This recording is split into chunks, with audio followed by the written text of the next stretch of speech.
Boys and girls, dogs and cats, snakes and lizards. Out on a little solo cross country adventure this morning.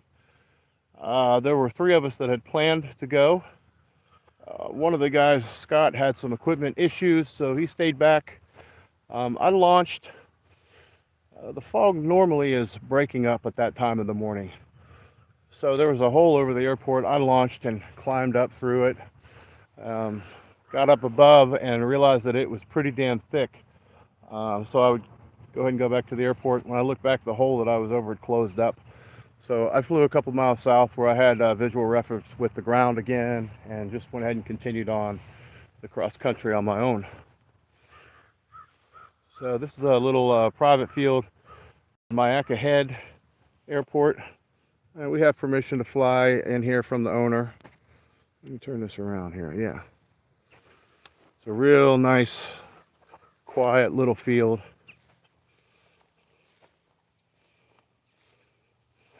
And my original mission taking off was to review and test fly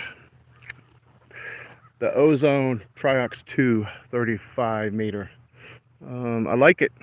I like it so far, but I was concentrating on navigating and flying. I just talked to the guys back at Wauchula. It's about 15 miles east of here. They said it's still IMC conditions on the field, still fog on the ground, less than a mile of visibility. So what normally happens over there is the fog starts to lift off, and it happens very quickly when it does, and that turns into a nice low cloud layer where you can legally fly in near proximity to the clouds in G airspace. You don't have to climb 5,000 feet to do cloud flight, and it's generally very safe. Today was a little bit different. Instead of the conditions getting better, the conditions were deteriorating. I didn't realize it until I was up there. So, not the best decision making on my part today. I'll admit that. So, it is what it is.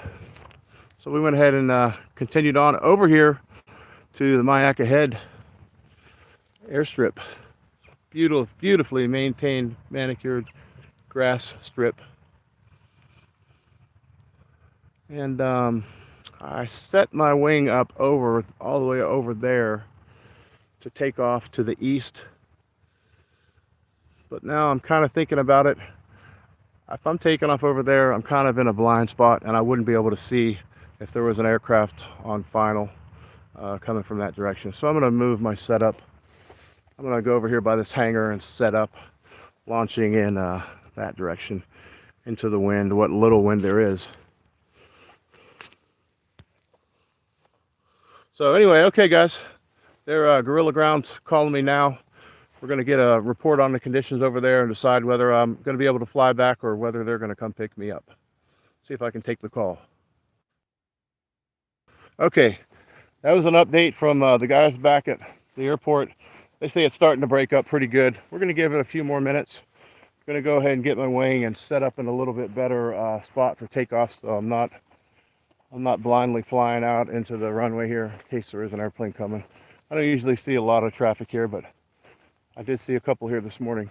So, all right, guys, we'll come back at you. We'll see if I can do a live from the flight back, maybe. Peace.